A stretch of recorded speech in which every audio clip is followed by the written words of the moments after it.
అంటే నా మనసంతా ద్వేషంతో నిండింది. సరే నీకు ద్వేషం ఉంది మేడం నా మీద, నీకు నాకు మాటలు లేవు. నేను నన్ను చూసి అంటే నీకు ద్వేషం వస్తుంది, కోపం వస్తుంది, అన్నీ వస్తాయి. దానివల్ల నాకేమైనా నష్టం ఉందా? నష్టం నీకుందా? ఎవరికి వస్తే కానీ నాకేం నష్టం లేదు కదా. అంటే ఇది మనం గ్రహిస్తున్నామా, గమనిస్తున్నామా? అంటే ఎవరైతే మనకు అన్యాయం చేస్తారో, మనకేమన్నా మోసం చేస్తారో వాళ్ళని చూడంగానే సుర్రుమని కోపం వస్తుంది, సుర్రుమని ద్వేషం వస్తుంది. వాడు మోసం చేసి ఉండొచ్చు, వానికి ఒక కర్మ డిజైన్ చేసి ఉంటాడు దేవుడు. కానీ వాళ్ళని చూడగానే అవన్నీ మనకు లోపల రగులుతూ ఉంటాయి కదమ్మా. ఆ రగిలినప్పుడు ఏమవుతుందంటే మనం తొందరగా మరణిస్తాము, తొందరగా మనకి రోగాలు వస్తాయి. ఇది మనం గమనించాలి కదా. అంటే గుర్తించకపోవడం మన తప్ప కాదా? కాదా? అవునా? అంటే మనల్ని మనకి ఏమైతుంది అనేది గుర్తించుకోవాలి కదా.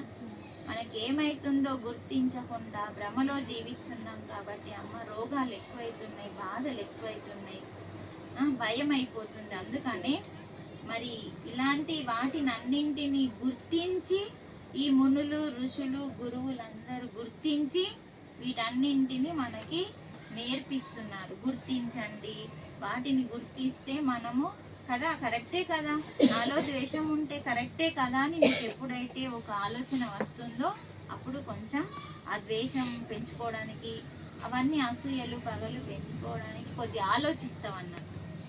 కరెక్టే కదా, పెట్టుకోకుంటే మనం మంచిగా అవుతాం కదా. వాడు తప్పు చేసిన దానికి అవన్నీ మనం ఎందుకు పెట్టుకుంటే మనం ఖరాబ్ అవుతాం. వాడేం ఖరాబ్ కాడు, వాడిని చూసుకుంటాడు ఒకడు ఉన్నాడని చెప్పి మనం వదిలిపెట్టాల్సిందే. వదిలిపెట్టకుండా అవన్నీ మనం పెట్టుకుంటే మనకి హార్ట్ అటాక్ వస్తుంది, మనకి ఊపిరితిత్తులు ఖరాబ్ అవుతున్నాయి, కిడ్నీలు ఖరాబ్ అవుతున్నాయి, అన్నీ ఖరాబ్ అవుతున్నాయి కదా బేట. అదన్నా కదమ్మా చెప్పండి. అందుకని మనకేంటంటే ఇవన్నీ ఎప్పుడు తెలుస్తాయంటే మన లోపలికి మనం ధ్యానం చేస్తూ ప్రయాణం చేసినప్పుడు మన లోపలికి మనం ఎందుకు వెళ్ళాలంటే అక్కడ దేవుడు ఉన్నాడు. మనము లోపలికి వెళ్తున్నామా బయటకు వెళ్తున్నామా? రోజు ధ్యాసతో ఎటు వెళ్తున్నాము? లోపలికి వెళ్తున్నామా? రోజు బయటకు వెళ్తున్నాము ఎక్కువ. అంటే బయటకంటే ఏం బయటకి? ఆ పక్కింటోళ్ళ ఇంట్లో ఏదో జరిగింది అని అక్కడికి వెళ్తాం. వాళ్ళు ఎదురింటోళ్ళ ఇంట్లో వాళ్ళు వచ్చిండ్లు అని ఇటు చూస్తాం. అంటే ఇలా మనము ధ్యాస అంతా ఎక్కడుంది? బయటోళ్ళ మీద. బయట బయట బయట బయట తిరుగుతుంది. ఆ మనసుని ఏం చేయమంటుండు? లోపలికి మలుచమంటుండు. అంటే నీలో ఉన్న భగవంతునికి చూసుకో, నీ లోపలికి వెళ్ళు, నీతో నువ్వు ఉండు.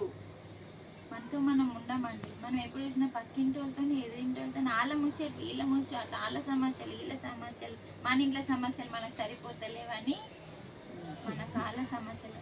రాత్రికి రాత్రి తాళం వేసుకుని ఎటివాయిరో ఏమో.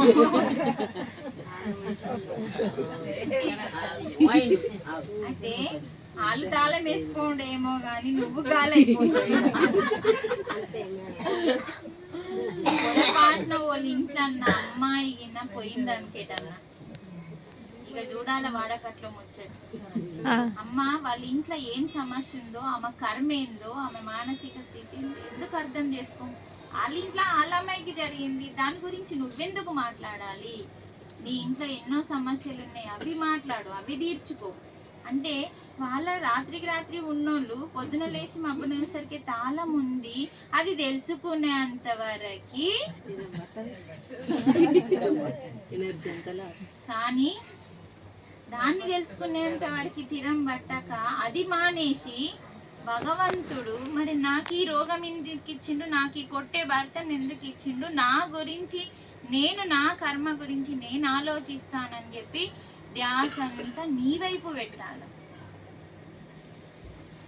అత్త ఎందుకు ఇట్లుంది, కోడలు ఎందుకు ఇట్లుంది, పిల్లలు ఎందుకు ఇట్లా ఇంటలేరు, భర్త ఎందుకు కొడుతున్నాడు, భర్త ఎందుకు తిడుతున్నాడు, లేదు భార్య ఎందుకు రాక్షసిలాగా నాకు ఇట్లా దొరికింది. ఎంతమంది ఆన్సర్ క్వశ్చన్ వేసేటోళ్ళు ఉంటారు తెలుసా.